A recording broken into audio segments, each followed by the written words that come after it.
చెప్పు. ఇది 'తీన్మార్' సరిగా ఆడని టైంలో నిరాశలో ఉన్నప్పుడు 'గబ్బర్ సింగ్' సినిమా మీకు పిలిచి అవకాశం ఇచ్చారు. సో అప్పుడు ఏంటి మీ ఫీలింగ్? బా బల్లెడిగా బా. ఉమ్. మీ పేరన్నా?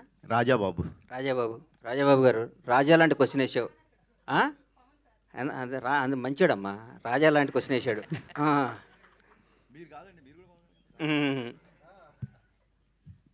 తీన్మార్ కూడా బ్లాక్ బాస్టర్ సినిమా వద్దనుకునేవాడు నేను. ఎందుకంటే భలే ఉంటుంది సినిమా, భలే గుండెకి హద్దుకునే సినిమా అది. చిన్న చిన్న చేయటం వల్ల మిస్ అయిపోయింది. దాని టైలర్ ఈ రోజు కూడా నిన్న మొన్న సినిమా చూస్తుంటే ఏమో ఈ సినిమా ఎందుకు ఆడలేదని పెద్ద $1 million క్వశ్చన్ నాకు.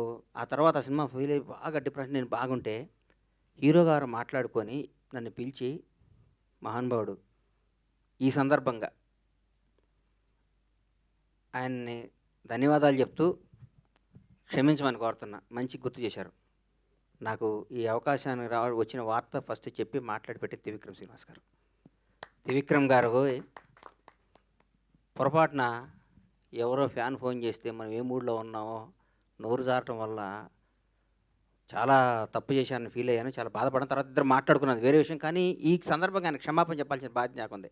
నాకు ఈ సినిమా రావటానికి, ఈ సినిమాని హరీష్ శంకర్ డైరెక్టరు, నేను ఫస్ట్ ఆ సినిమా కొన్న నాతోనే కొనిచ్చాడు హీరో గారు. సోను సూద్ తీన్మార్ షూటింగ్ జరుగుతుంటే ఈ గబ్బర్ సింగ్ని దబాంగ్ సినిమా బ్లాక్ బస్టర్ అయింది, అది కొను అని చెప్తే హీరో గారితో మాట్లాడకుండా కొన్నాము. హీరో గారు చేస్తాను, ఆయన సొంతంగా చేసుకుంటాను, హరీష్ శంకర్ డైరెక్షన్ పెట్టుకొని చేసుకుంటాను అన్నారు. మొత్తం ఫోటోషూట్ కూడా అయిపోయింది. గుర్తుందన్నా నీకు? ఫోటోషూట్ కూడా అయిపోయింది, అంతా అయిపోయింది.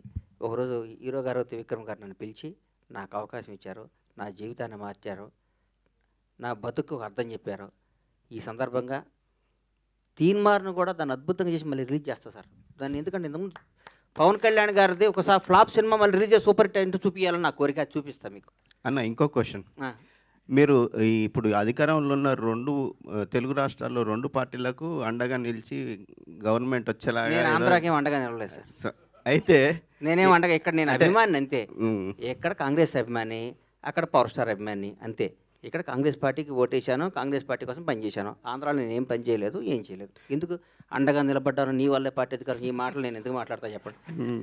కానీ అంటే నా క్వశ్చన్ ఏంటంటే, మీకు రేవంత్ రెడ్డి గారు ఏదో కీలక పదవి అప్పగించి, నాకు ఏ పదవులు వద్దు నాయన, నీకు దండం పెట్టిన సినిమా తీయాలి. ఎమ్మెల్సీ వద్దు, నాకు సినిమా తీసే ఉన్న కిక్కు, దీంట్లో ఉన్న మజా, దీంట్లో ఉన్న ఆనందం, దీని సినిమా బ్లాక్ బస్టర్ కొట్టి నా భార్య పిల్లలతో అట్లా పడుకుంటే వచ్చే తృప్తి నాకు ఏ ముఖ్యమంత్రి పదవి వచ్చినా రాదు. నాకు ఎమ్మెల్సీ రాజ్యసభ ఇస్తున్నారట కదా, ఏం నాకు వద్దు అని చెప్తున్నా, మీకు మీ ద్వారా చెప్తున్నా, నాకు ఏ పదవి అదే మీ ద్వారానే చెప్తున్నా, నాకు ఏ పదవి వద్దు. నేను సినిమా బ్లాక్ బస్టర్ సినిమా తీయాలని విష్ చేయండి, నాకు నన్ను ఆశీర్వదించండి. బండ్ల గణేష్ గారు ఇక్కడ అన్న అంటే యాక్చువల్గా 7 సంవత్సరాలు తర్వాత తప్పిపోయిన పిల్లవాళ్ళగా అని చెప్పేసి అంటున్నారు. మరి ఎందుకు తప్పిపోవాల్సిన అవసరం ఎందుకు వచ్చింది? ఇప్పుడేమో మీ ఆతృత చూస్తుంటే అర్థం ఉంది. ఇప్పుడు మీరు ఇప్పుడే సినిమా అనౌన్స్ చేసేలాగా ఉన్నారు మీ ఇది చూస్తుంటే కనుక. సో ఫస్ట్ సినిమా ఏం ఉండబోతుంది? 7 సంవత్సరాలు ఎందుకు మిస్ అయ్యారు? ఎందుకు మిస్ అయ్యానంటే, దరిద్రం ఇచ్చి తలుపు కొడితే తలుపు తీశానమ్మా. అందరూ రోజు లక్ష్యం వస్తుంది కదా, ఇవాళ లక్ష్యం అనుకున్నాను. అర్లీ మార్నింగ్ తలుపు తీస్తే దరిద్రం వచ్చింది. రాజకీయం ఇది ఎత్తే నువ్వు ఇది అది అనుకున్నా. దూరపు కొండలు ఉన్నగుంటాయి కదా, దగ్గరికి వెళ్తే తెలుస్తుంది నాకు గతుకులన్నీ. రాజకీయాల్లో ఒకటి గుర్తుపెట్టుకోమ్మా, సినిమా ఇండస్ట్రీలో అందరినీ మొక్కుకుంటూ మన టాలెంట్ని చూపించుకుంటూ పైకి రావాలి బాబు, ఇది మొక్కుంటూ. రాజకీయాల్లో అందరం తొక్కుంటూ రావాలి. తొక్కుంటూ వచ్చే వరం మన దగ్గర అర్థం కావట్లేదు. మనం మొక్కుతూనే సినిమాలు తీస్తూ చిరస్థాయిగా నిలిచిపోతామని నా కోరిక.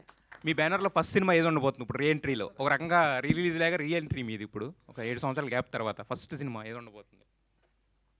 ఒక్క 20 డేస్లో 1 మంత్లో అనౌన్స్ చేస్తాను. ఎందుకంటే ఒకసారి నోటుగుండా వచ్చి నాకు వెనక్కి వెళ్ళకూడదు, పని తప్పు అయిపోతాం. అది ఒక నోటుగుండా బయటకు వచ్చిందంటే దానికి కట్టుబడి ఉండాలి. కాబట్టి బ్లాక్ బస్టర్ సినిమాలు తీస్తా, వరుస పెట్టి సినిమాలు తీస్తా. సినిమానే జీవితం. Wish you all the best అండి.